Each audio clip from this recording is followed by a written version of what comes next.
Hola, buenas tardes. Mi nombre es Alain Said Vázquez García. Estoy estudiando la ingeniería en sistemas computacionales. Voy a presentar mi proyecto integrador de la materia de administración de base de datos. Mi número de matrícula es AL083509. Bueno, mi proyecto integrador va a constar en una serie de preguntas. Empezamos la base. Mm,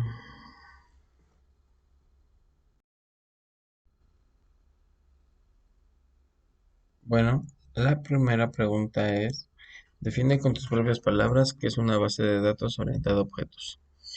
Una base de datos orientada a objetos es un sistema de gestión de base de datos que utiliza los conceptos de programación orientada a objetos para organizar y estructurar la información, en un lugar de, en lugar de utilizar tablas como en las bases de datos relacionales. Las bases de datos orientadas a objetos utilizando objetos para representar y manipular datos.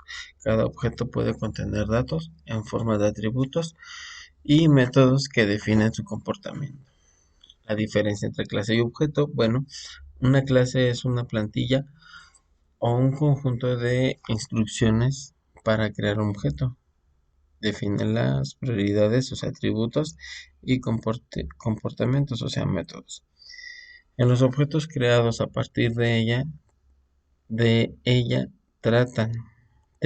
tendrán, por ejemplo, la clase coche puede tener atributos como modelo, color y métodos como acelerar y frenar.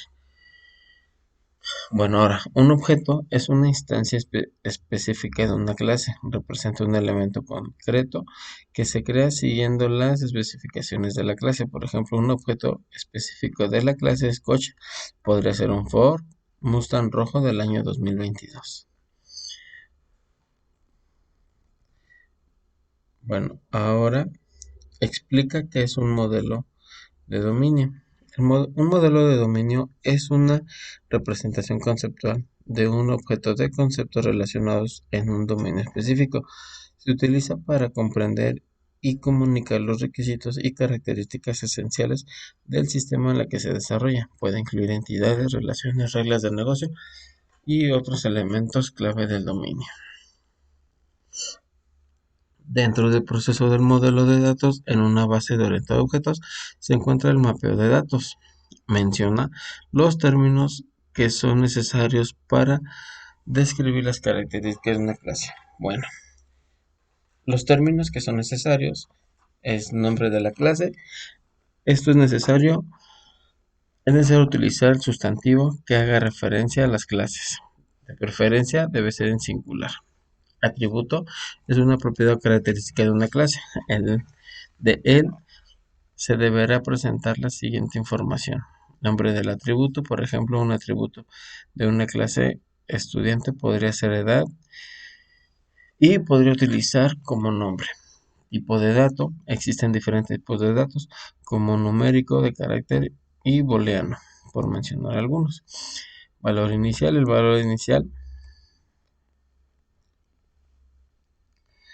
con el que inicializan los datos.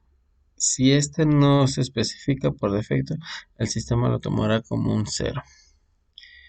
Alias: el nombre que puede ser utilizado durante la promoción del sistema. Public: se representa con un signo de más.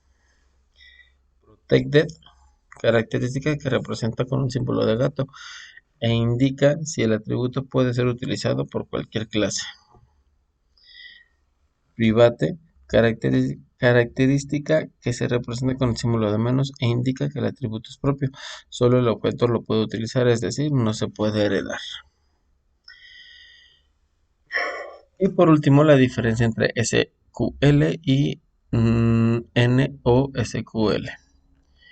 SQL se utiliza el lenguaje estructurado de consulta para definir y manipular los datos. Utiliza un esquema fijo de tablas relacionadas entre sí. Es adecuado para datos estructurados y transacciones complejas. NoSQL no utiliza un esquema fijo y puede manejar una variedad de tipos de datos. como documentos gráficos o clave valor.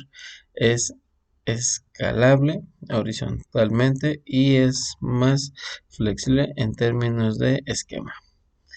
Es adecuado para grandes cantidades de datos no estructurados y aplicaciones que requieren un escalado rápido. Bueno, este fue mi proyecto integrador. Espero les haya gustado. Repito, mi nombre es Alain Said Vázquez García y mi matrícula AL083509. Que tengan una excelente tarde. Gracias.